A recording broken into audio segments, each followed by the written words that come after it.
बहन का 14 साल बेटा रोज मुझे सब्जी ला कर देता। मैं बच्चा समझकर 150 उसके हाथ पर रखती थी। लेकिन एक रोज सब्जी लेकर वापस लौटा तो कहने लगा, खाला, अब रोज रोज 150 से काम नहीं चलेगा। मैंने कहा फिर? मेरा हाथ पकड़कर कमरे में ले गया। उस रात मेरे तो होश उड़ गए जब उसने कहा कि मैं कब से अपने भांजे का इंतजार कर रही थी, जो सब्जी लेने गया हुआ था और अभी तक नहीं आया था। शाम होने वाली थी और हमें भूख लग रही थी। वो सब्जी लाता तो मैं खाना बनाती। इसी इंतजार में 2 घंटे गुजर गए, लेकिन भांजा नहीं आया। बिलाखिर मगरिब के वक्त वो आया और इसके हाथ में सब्जी थी। उसे देखते ही मैं गुस्से से बोलना शुरू हो गई कि तुम्हें कब से भेजा हुआ है और तुम अब आए हो, शर्म नहीं आती तुम्हें? मैं उसे डांट रही थी और वो संजीदा सा खड़ा था। मुझे यही लगा था कि बाहर जाकर दोस्तों के साथ खेलने लग गया था। अब भूल गया होगा कि खाला ने सब्जी भी मंगवाई है। खैर, उसने मुझे सब्जी पकड़ाई। बाकी 50 रुपए बचे थे। मैंने वो पैसे उसकी हथेली पर रख दिए और कहा, जाओ अब जाकर खेलो।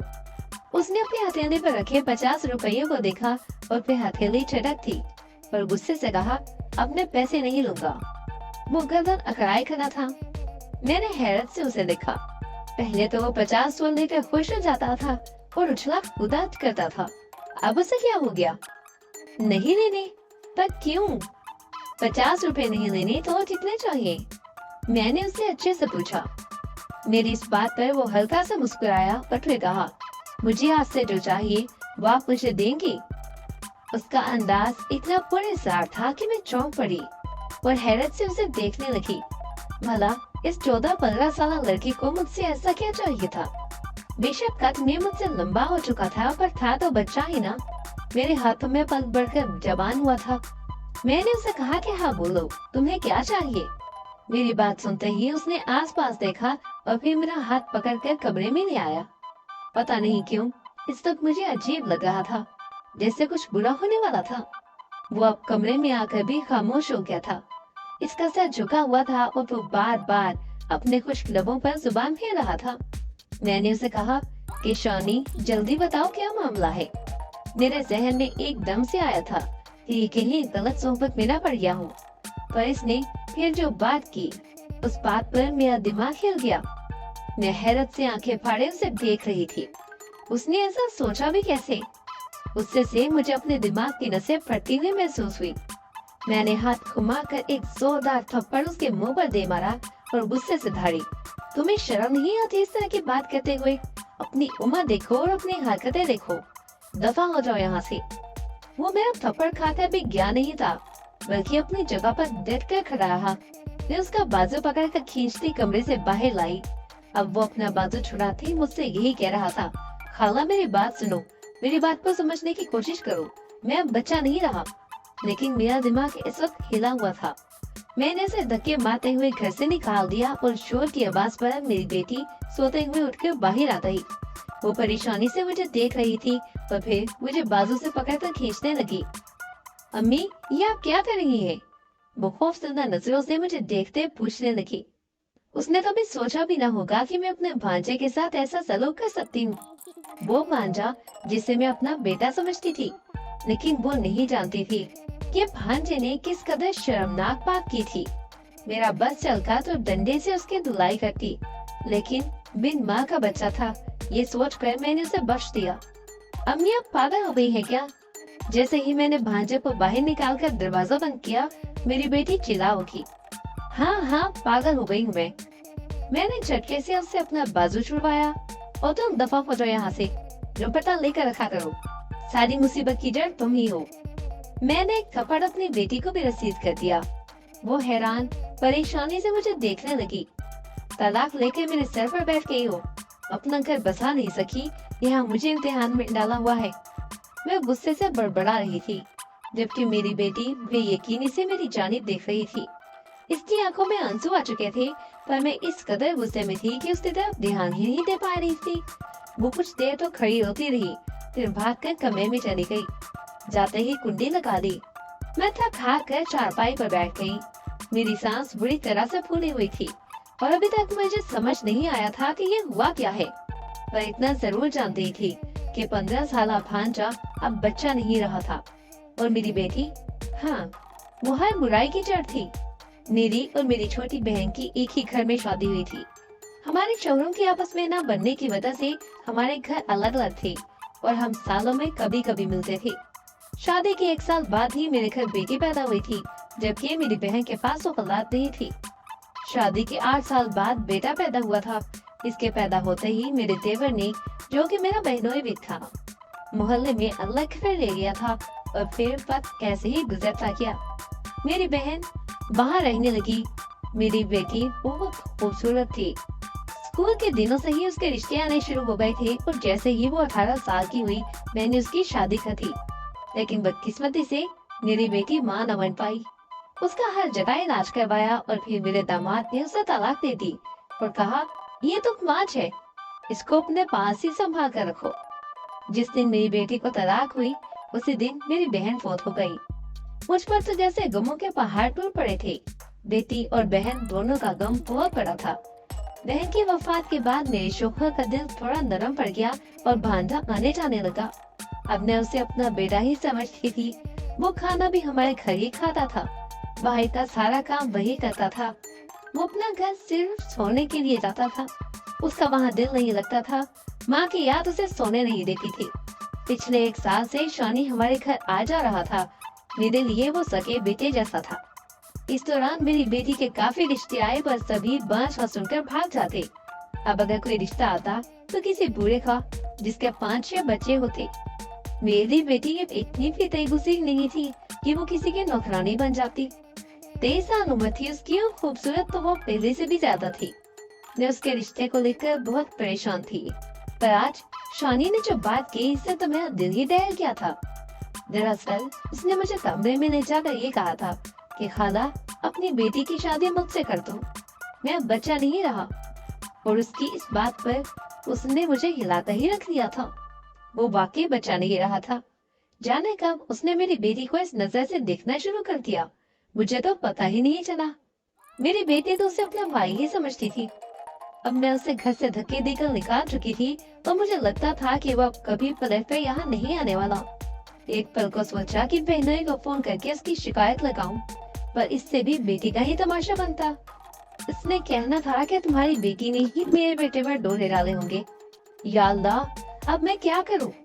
मैं सर पकड़ कर बैठ गई। शोहर भी आने वाला था। उठकर इसी कश्मकश में खाना बनाया। मेरी बेटी अभी तक नाराज थी। उसे दरवाजा नहीं खोला था। मुझे उस पर भी गुस्सा था। मैंने भी नहीं बुलाया।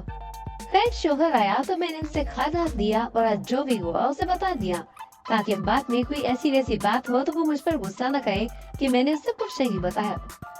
वो खामोशी से मेरी बात सुनता रहा और आखिर में बोला, लड़का भी छोटा है, वरना तो सब ठीक था।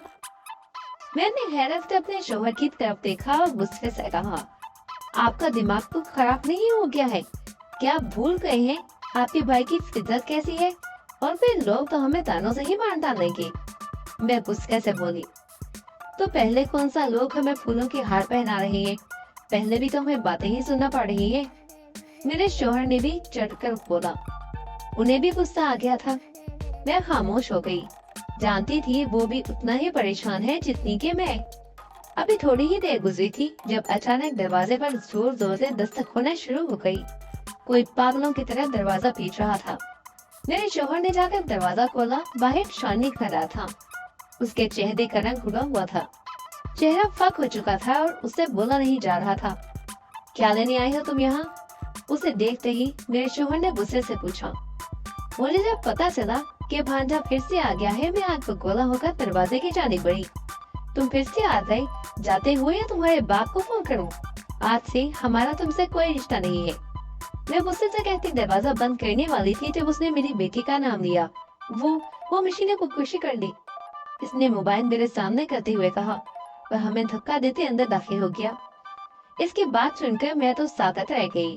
अब वो जोर जोर से मेरी बेटी के कमरे का दरवाजा पीट रहा था, वो कोई जवाब नहीं आ रहा था।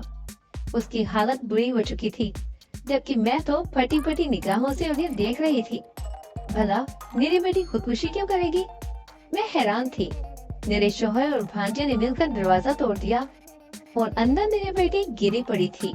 उसके मुंह से झाग निकल रहा था। मेरा शोहर बेचैनी से आगे की जाने बढ़ा और फिर उसे उठाकर बाहर की जाने भागा, जबकि मैं दरवाजे पर ही गिर गई। ये तुमने क्या कर लिया मेरी बच्ची? मेरे अंदर ममता का एहसास जागा था। क्यों किया तुमने ऐसा? मैं अब सच में चीख रही थी। वो दोनों इसे ले जा चुके थे और मैं खाली हाथ बैठी रह गई। थोड़ी ही देर में मोहल्ले की औरतें इकट्ठी हो चुकी थी।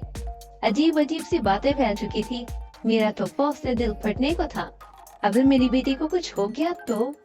बेशुमार बसवा से जाग उठे थे। या अल्लाह, नहीं। मैं रो रही थी, जाने कब तक रोते ही। फिर उठी, जाए नमाज बिछाकर नमाज पढ़ी और फिर ना जाने कब तक अपनी बेटी के लिए दुआएं मांगती रही। वो माँ न बन पाई, भला इसमें इसकी क्या गलती थी? इसे शोहर ने तलाक दे दी थी, इसमें भी इसकी कोई गलती न थी। वो मेरी इकलौती बेटी थी, जान से ज्यादा प्यारी थी, लेकिन जब से उसे तलाक हुई थी, लोगों की बातें सुन सुनकर वो मुझे बोझ लगने लगी थी।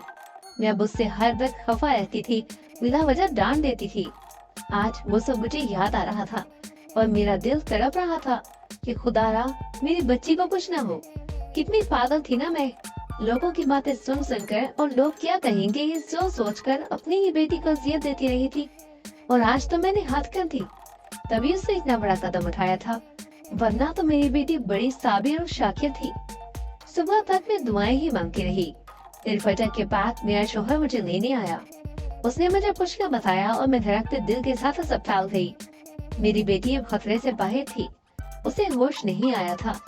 भांजा एक जानिब खामोश खड़ा था। हम सब दुआ कर रहे थे। फिर मुझे देखते वो मेरे पास आया और कहने लगा, खाला, जिस दिन अम्मी फौत हुई थी, उन्होंने मुझे कहा था कि मेरी आखिरी ख्वाहिश यही है कि तुम निशी से शादी कर लेना। मैं तब हैरान रह गया था, छोटा सा था, समझ में नहीं आया कि उन्होंने ऐसा क्यों कहा। पर फिर बड़ा होता गया, बाहर लोगों की अजीबोगरीब बातें सुनता और मुझे बहुत गुस्सा आता। मिशी की हालत देखी तो एहसास हुआ कि अम्मी जाते जाते क्यों मुझे अपनी ख्वाहिश में बांध कर गई थी। बस इसीलिए मैंने आपसे मिशी का हाथ मांगा था। उसकी आंखें भर आई थी और मैं भी रो पड़ी थी। मुझे पता नहीं था मेरी बहन की ये आखिरी ख्वाहिश थी। उसने बहुत कुछ सहा था और वो नहीं चाहती थी कि मेरी बेटी भी वो सब सहे। मैंने मिशी का मैसेज देर से देखा था। उसने कहा था कि वो अपनी जिंदगी से तंग आ चुकी है। वो अपनी अम्मी की आंखों में खुद के लिए नफरत नहीं देख सकती। मैं गई तो सब मुझे माफ कर देंगे, और अगर बच गई तो समझ जाना अल्लाह ने मेरा नसीब तुम्हारे साथ देखा है। बेटी के अल्फाज पर न तड़प उठी। मैंने शोहर और भांजे से माफी मांगी। मेरी बेटी को शाम में होश आया था। उसे सीने से लिपटा कर मैं खूब रोई थी। अपने रवैये की माफी मांगी। भला बेटियां तो मोहब्बत करने के लिए होती हैं। अगर इन हालात में माँ बाप इनका साथ छोड़ते तो इन्हें कौन सहारा देगा। मैं अब ये समझ चुकी थी। बहन की आखिरी ख्वाहिश भी मुझे अजीज थी, पर अल्लाह की मसलहत भी जान गई थी। चनाचे मैंने बेटी का हाथ भांजे के हाथ में दे दिया।